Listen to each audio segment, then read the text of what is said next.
Hi guys, I'm looking at making some gold making videos here in the future, so keep an eye on the channel, and I thought I'd just start off with talking a little bit about what the hell I'm doing and why I'm into gold making again, particularly making videos. I never got out of gold making, I just stopped making videos. Anyone who's come by my intermittent streams has probably recently asked me if I was going to get into Classic, and I undoubtedly said no. Classic has no interest for me whatsoever. I have no interest in ever playing it. It is highly unlikely I'll ever play Classic, and guess what I've been doing for pretty much all week.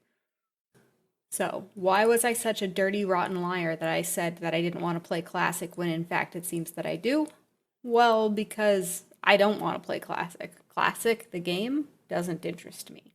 I find it slow. The mechanics irritate me. I miss the quality of life that we got in retail. But at the end of the day, I've never played World of Warcraft for the mechanics or the game systems. I play it for the people that I enjoy playing with, not only the people I already know, but also the people I meet while playing the game. And so, since everyone else was in Classic, I thus, if I wanted to spend time with people, had to also be in Classic. And so I rolled on the only comparable server to my own. I play on a PvE RP server on retail, so of course that meant I ended up on Bloodsail Buccaneers, along with many of my guild members. However, while they went and, just recreated our guild, I decided to join a different guild and kind of branch out and meet new people. There's still some of my actual guildies in this guild as well, but some of my retail guildies are in my classic guild, but for the most part, I'm meeting a lot of new people, both in my new guild as well as just out in the world, and I've really been enjoying it. So I thought that I'd be spending a lot more time in Classic.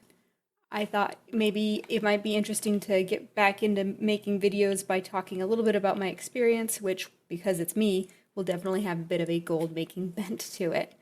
So, as you might be able to tell on the screen, I chose Warrior as my class. I'm not all that interested in the Warrior itself. However, through years of playing a prot paladin, I became very accustomed to tanking, and of course, if you want to raid tank, you have to be a warrior in Classic. So I decided to be a warrior. I'm still not sure how I feel about it. I've also rolled a paladin. I made Fade again, and then I also rolled a rogue, and the rogue, pacing wise and everything, just feels so much better. So it's possible that I will someday switch to a different character, but for the time being, the warrior is my main. And if you're also playing a warrior, you know the bane of our very low level existence is the fact that every type of weapon that you have to train costs at least 10 silver apiece, which when you're level 4 or whatever, can be very daunting. I still haven't trained all my weapons, just because, mostly because I don't want to travel to Darnassus and learn bows, but hey, it's also kind of expensive. So immediately I thought, okay, I need to figure out how to make some gold. And that's kind of what I really want to talk about today, because this is definitely more kind of an interesting gold situation than I think any of us have ever really been in. So I thought it would be cool to just kind of talk about the situation as we have it at hand. The gaming commentary, game developer commentary YouTube channel Extra Credits. I don't know if that's the name of the channel, but the Extra Credits series has a very good video about inflation that I'm going to link, in-game inflation that is, that I'm going to link in the comments below. And it's really worth a watch. It's very interesting. And what they talk about, which is very relevant to what we're dealing with right now in Classic, is the idea of where gold comes from in an MMO. Because, of course, if you buy or sell something on the auction house, that gold doesn't actually, it's not created or destroyed, it's simply moved. While if we want to create gold and insert it into the economy, we have to kill mobs that drop coin, we have to vendor items, or we have to complete quests or open lockboxes, something that literally creates the coin from nothing. And over time, as more and more players do this, more and more gold or currency is inserted into the economy, thus leading to inflation. Now, what we've been dealing with for years and years in retail is that whenever an expansion hits, whilst things might have abnormally inflated values, there are people out there who can pay those values. There's people like us gold makers who, yeah, a BOE day one might go up for 1,000,000 gold, and the mass majority of players would be like, who would never pay that? But there's a few of us out there who just, yeah, we'd pay that. Why not? It's nothing. But we don't have any of that in Classic right now. There is no one who is rich. There is no one who's been sitting on a pile of gold for years and years.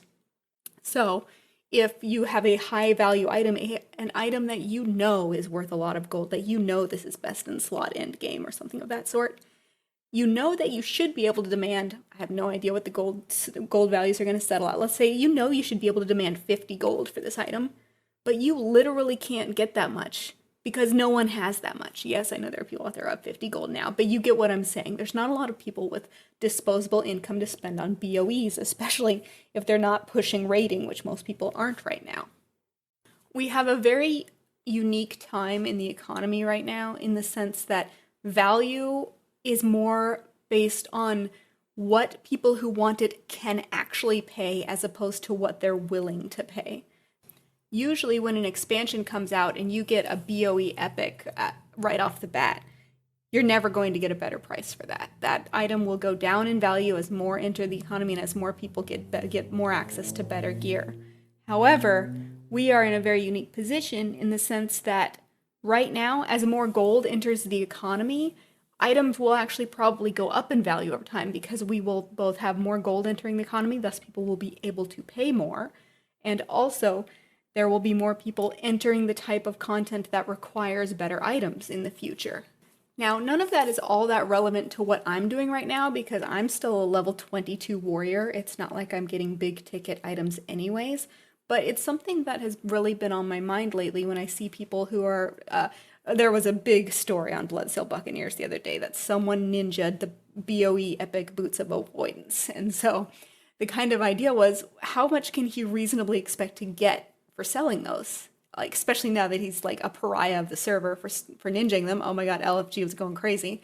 But truly, they aren't as valuable as they will be in a few weeks. They will be more valuable in a few weeks when people who want them can actually afford to pay the price that they're worth. And so now, if you had gold, would actually be a really good time to consider buying certain materials to flip, certain BOEs to flip, things of that nature, things you know will be in demand later. However, since so few people have capital to invest in long-term investments in that sense, it's really kind of a really volatile market that's really interesting. In addition, and kind of getting back to what I've been doing, like many other players, like every other player basically, I picked up mining and skinning because I wanted to make sure that I was taking advantage of little gold making opportunities along the way as I level.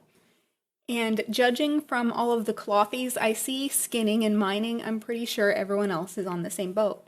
That's also why a lot of items are going at near vendor price. There is a massive amount of light leather on the auction house right now at 1 copper above vendor price, often below vendor price.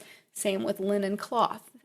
And copper ore is also pretty cheap as well. Now we have to understand why this is coming out like this. Everyone is low level right now. There are tons of people out mining the low level areas. Of course, there are people who have pushed ahead and are higher level or max level, but a huge proportion of the player base is in this lower level content. But they won't be like that for very long, will they? Eventually, while I think that we'll have a more even distribution of player levels over time because of how long it takes to advance in levels in Classic, over time there will be significantly fewer players in the lower level brackets that are mining and skinning and herbing. So ostensibly, this is also the cheapest we will ever get herbs and low-level ore and low-level cloth, and those should also go up in value. This is virtually the only time that I can think of in the history of WoW, in my experience, since the literal release of vanilla, that we should see items significantly increase in value as the time in the expansion goes on, because we'll see the low-level stuff increase because fewer people are gathering it. We'll see the high-level things increase because more people can afford to pay for it. So this is just a really interesting time to be an investor, but no one has any investment capital because the game hasn't existed long enough to insert that much gold into the economy. So this is just a fascinating little thing that I've been running into. I've actually decided to end up dropping skinning and mining, and as you can see on your screen, I'm power leveling herbalism because I've decided on my main to go with alchemy, mainly because it's a good gold maker, and also because with the use of the alchemy lab, it's a good idea to have alchemy on a character you can actually get dungeon groups with, so that's why I'm putting it on my warrior. And in addition, I will probably end up dropping herbalism at some point and power leveling enchanting on him as well. So that's kind of what I'm doing right now. I've got some gold making things I've been doing. It's a very low level. It's very, get the money, pardon me, get the money for your training, get the money for flight paths, get your money for at least some decent sized bags. It's not going to make anyone rich overnight, but it's kind of a fun experience in being literally broke with no infrastructure or heirlooms or any way to make gold quickly. And also, you have to consider the way that I typically make gold if I can't do crafting, which I really can't right now because it's not too easy to level crafting on multiple characters, because you have to actually have levels on the characters to train crafting professions. And so what I typically would do otherwise is I would do things like flipping vendor recipes, but no one's at the point that they're buying vendor recipes to fill out their collection yet. Like, there's virtually no demand for the types of things I usually do, so I've had to adapt and find other strategies for making gold, which is kind of bringing me back to what I first mentioned, which is why I'm making gold videos again, is because I think it's a fun experience to learn new ways to make gold in a game that's very different from what I was expecting and what I've always played.